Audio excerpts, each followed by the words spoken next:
were 9th overall, just 7 seconds ahead of the Total Evolution Toyota Ranex of Fernando Rueda and Dave Lefkowitz, who rounds off the top 10.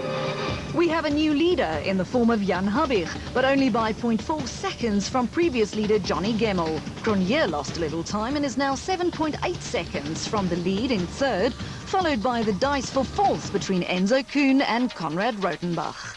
It's the final day of the Fiat Toyota Dealer Cape Rally, the day that will decide who the victors are going to be. And to add to the challenge, Gale Force Western Cape Winds decided to also join the dusty party. Stage 7, the first battlefield of the final day. Although Stage 7 is a repeat of Stage 2 from the day before, it runs in the opposite direction, so every corner will once again be new to both the drivers and navigators. Jan Habig is in the lead, but that means he is also the first car on the road for Day 2. Being first on the road, well, it doesn't really matter, you know, it's just find our own brake markers and our own corners. Johnny Gemmel is only 0.4 seconds back. No, that's close, that's close. And the guys behind ain't too far as well, so, but we have to go a bit faster and get ahead of that 0.4 seconds. With Marc Cronje also striking distance and in third, the situation's looking very promising for Castrol Toyota on their own event. Championship leader Hergen Vechten is still down in 7th, so how far up the leaderboard can he go? I'm hoping that we could maybe get to 4th. Jan Habig and Ralph Beechford were the first ones to tackle the windy conditions in their BP Ultimate Polo. First on the road was still a disadvantage, but not so much as on day 1, as these roads have already been driven over. So Habig had every intention of winning, until...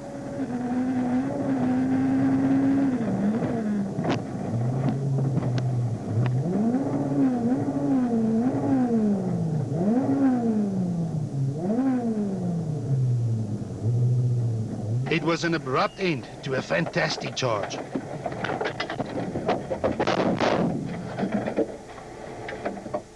Yeah, we lost all drive about 2 k's into the stage over some quite big jumps, and you know, it's just one of those things, and you know, we'll have to come back next time. Johnny Gemmel and Drew Starrock would have seen the BP Polo parked on the side of the road and knew that this was now their chance. The Castrol Toyota Auris was flying and set the fastest time of all by more than 7 seconds to take over the rally lead.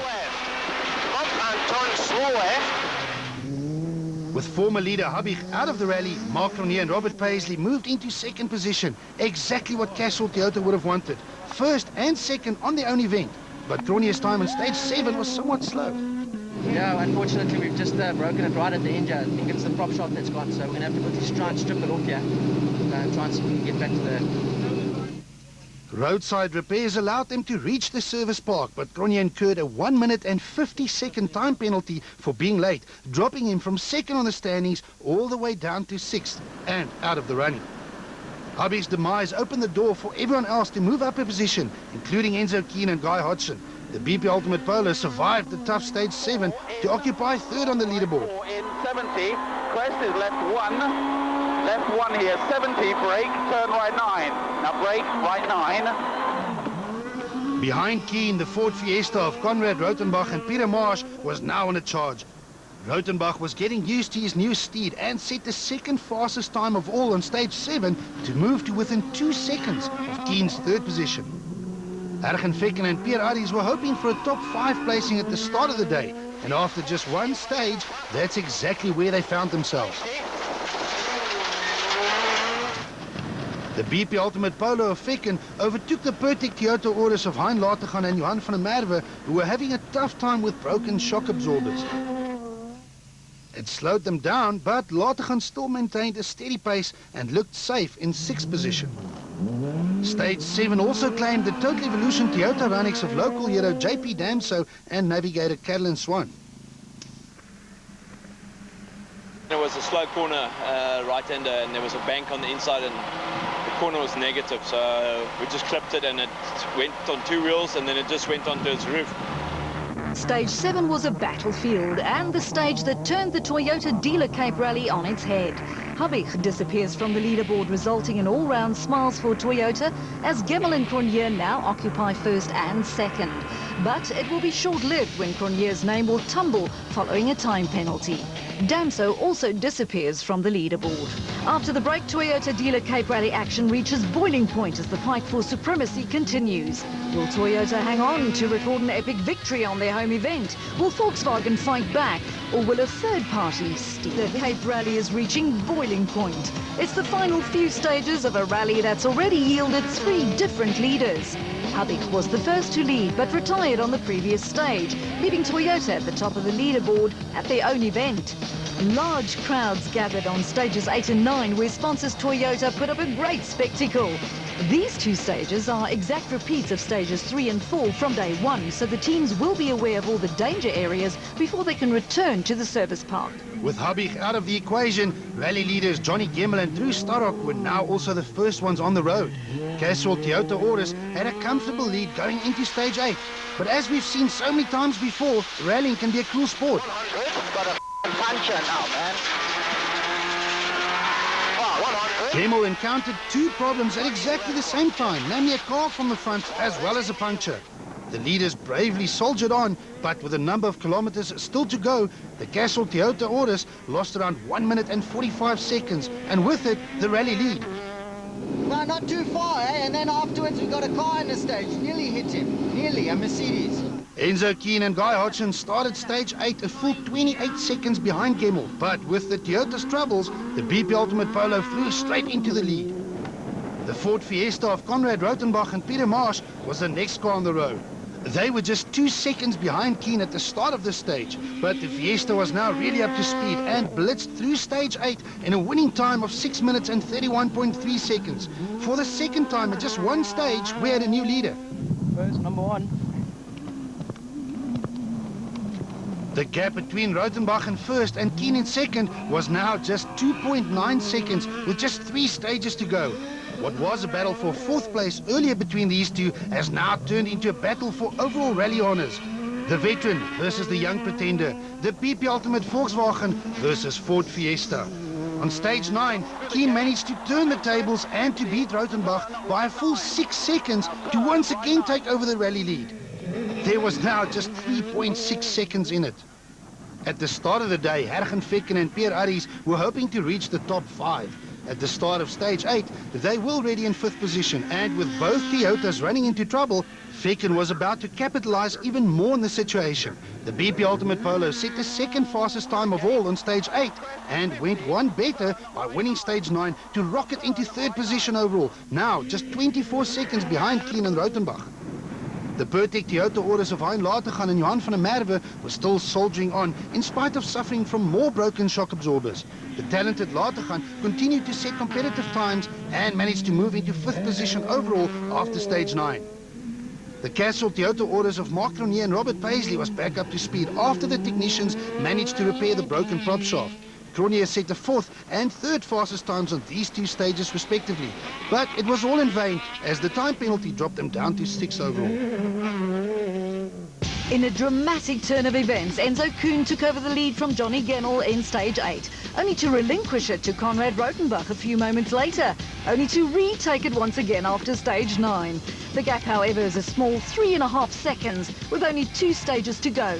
Fekken gains 2 positions, while sadly for Toyota, both Gemmell and Cronje drop 4 positions. Just moments ago, Johnny Gemmell was in the perfect position to hand Toyota their dream result on their own event. But stage 8 was devastating as first place became 4th. Yeah, we lost over a minute in that one. Maybe we'll try and catch up as much as we can, but won't be able to win. Over the past 3 stages, the rally's seen 3 different leaders, including the Ford Fiesta of Conrad Rautenbach. We're a bit lucky. A few of the top guys had a few problems, so I think we're now 3.5 seconds down on Enzo for the lead. So it's going to be a great battle. Yeah, there's nothing in it, but a couple of cars have fallen out, so we're moving forward closely. The Toyota Dealer Cape Rally was now in its final few stages, so it was time to jockey for final positions. The new Africa Developments Toyota Auris of Japie van Niekerk and Robin Houghton were still in the rally and setting competitive stage times, but the more than 30 minutes lost on day 1 took them right out of contention. The Total Evolution Toyota Ranix of JP Damso and Callan Swan showed signs of a tough battle following their roll from early in the day, but at least still managed to reach the end. The Gabriel and Avis-backed polo of Nicholas Ryan and Jeff Tyrer remarkably also managed to finish in spite of losing loads of time due to a broken shock absorber. But like with Van Niekerk and Damso, the result means almost nothing as it is way down the leaderboard. Visser, Du Plessis and Gerard Snyman spent the entire weekend getting used to the new Pertec Toyota orders, as it was effectively Du Plessis' first event behind the wheel of a top S2000 car. The former production car champion reached the end in 10th position. In only his second event behind the wheel of the unsponsored Volkswagen Polo, Namibian Jaco van Dijk and Henny Botha managed to reach the end in 9th after a clean run. Van Dijk was displaying good pace while he's still getting used to the South African pace note system. Ahead of Van Dijk, the battle for top 10 placings was just as close as the battle for the overall lead. The Warriors, Tian Schubert and Cole Peskin in the Salon Blue Polo, Fernando Rueda and Dave Lefkowitz in the Total Evolution Toyota Ranex, and Evan Hutchison and Alvin Kutsia in the Motorrad Volkswagen Polo. These three rapid privateer S2000 teams were trading blows, with the lead between them changing on almost every stage. It's only Hutchison's second ever event in the top S2000 class, and he started the day ahead of Rueda and Joubert. But the S2000 regulars both moved past the Motorrad Polo on the first stage of the day. Joubert eventually managed to also overtake Rueda on stage 9 when he moved into 7th position overall, but only by less than a single second from the Spaniard.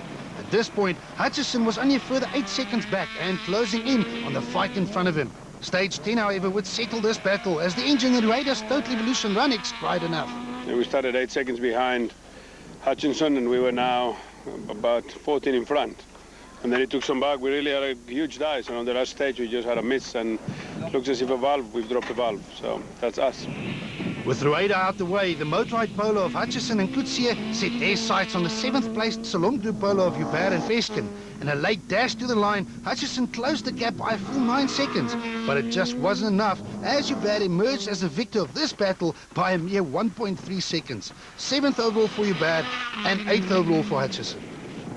6th position was a bitter pill to swallow for Mark Ronier and Robert Paisley after running so close to the front early on in the event.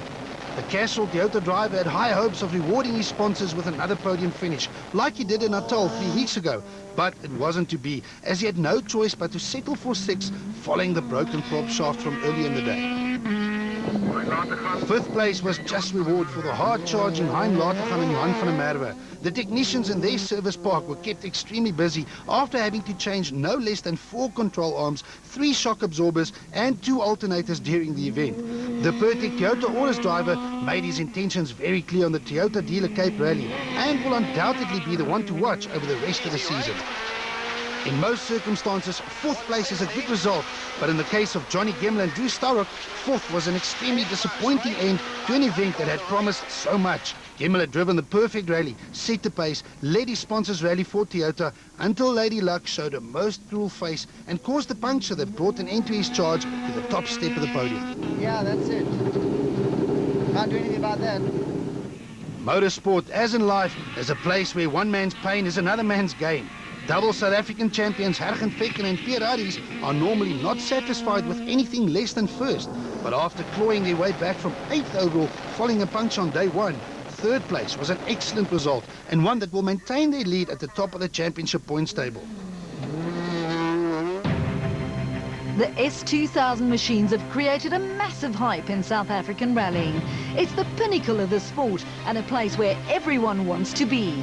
But to get to S2000, you first have to jump through the ranks and the numerous smaller classes that make up the Sasol South African Rally Championship.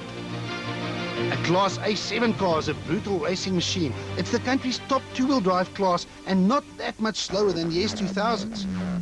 Former Class A7 champions and winners of round 1 in Natal, Chris de Wit and Dean Redlinghuis in their Automark-backed Toyota Ranex would face stiff opposition from the BP Ultimate Polo of Gugu Zulu and Sean Visser, the Toyota Ranex of Etienne de Toey and Patrick Vermaak, and the Volkswagen Polo of Gavin Cronje and Van Aert Schoeman. Zulu returns to the class after winning the Class A5 championship in 2009. Etienne de Toey is a former Class M3 champion and returns to rallying after missing most of the 2009 season. And Gavin Cronje is the brother of Toyota factory driver Mark. Gavin is also a former world go-karting champion and the current Le Mans Cup champion. But like his brother, he decided to bring his driving skills to the sport of rallying. Motorsport is obviously in the Cronje's blood, and it will only be a matter of time before Gavin makes his mark.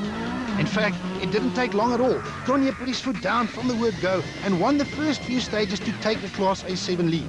The rally debutant racked up an impressive 5 Class A7 stage wins to lead the class until mechanical trouble started to interfere. Broken shock absorbers, a leaking power steering rack, and 2 broken throttle bodies eventually ended his challenge and forced him to settle for second. Round 1 winner Chris de Wit and Dean Relinghuis were in the mix, but the engine underneath the bonnet of the Automark Toyota Runnix cried enough in stage 7, forcing them to retire. Gugu Zulu and Sean Fisser's return to Class A7 could have gone better. It is only the pairing's second event together and their first in a brand new Class A7 BP Ultimate Polo. Zulu put in competitive stage times and even won a stage until his car was spotted on the side of the road. Unfortunately, our debut back in the class has been a problematic one, in that we had electrical problems with the car. It was a welcome return to rallying for Cape Townians Etienne du Toit and Patrick Vermaat. Du Toit also suffered from a number of teething problems, and it took time to find his feet in a more powerful car than what he is used to, but reached the end to record his first ever Class A7 victory. Class A6 for 1600cc cars turned into a close fight between the Silverton Engineering Hencom Autobody Toyota Auris of round 1 winners Char Conradi and Tiam Rabe and the Randburg Raceway Ferrodo Toyota Runnix of former circuit racer turned rally driver Leroy Polter and navigator Henry Deerlake. Conradi had a slender 15-second lead going into the penultimate stage, but retired 200 meters from the end with a broken CV joint. This allowed Polter to claim his maiden class win after an eventful run and excellent performance after swapping tar for dirt. The Total Evolution Toyota Runnix of Craig Trott and Robbie Kutsia ended second in Class A6 after a clean run over the 11-stage event, while the Sabre Paints Volkswagen Polo of Charles Strydom and Saki Bosman claimed the last step on the Class A6 podium. With defending class champion Gugu Zulu out of Class A5, former class champion Andre Kleinberg and Kees Naidu were expecting an easy run to victory behind the wheel of their BP Ultimate City Golf. But it was the Team React Toyota Yaris of Ashley Hake-Smith and Hilton Orfrey who set the pace. Hake-Smith is only 17 years old, but the youngster drove the rally of his life to stay ahead of Kleinberg until the former champion finally reeled him in on stage 10. But the BP Ultimate City Golf blew its engine on a final stage, handing the lead back to the Cape Town youngster who became the youngest ever winner of a national rally class and laying the foundations for a long and successful career in rallying. The Class A5 runner-up spot went to another youngster in the form of Morna Jansen van Rensburg and Derek Jacobs in their BP Volkswagen City Golf, ahead of the Sasol Komati Poort version of the hard-charging Piet Bakkes and Paul van Wyk. Class N3 for near-standard production cars with an engine capacity of up to 2 litres only saw 2 crews reach the end. The local pairing of Abdu Rahman Amle and Yusuf Khanif drove superbly to not only win the class, but to record a fine 13th position overall. Megan Verlaque, normally the navigator in the Rally Chicks team, swapped her route notes for driving gloves and together with brother Oliver managed to reach the end second in Class N3. But who's going to win the Toyota Dealer Cape Rally?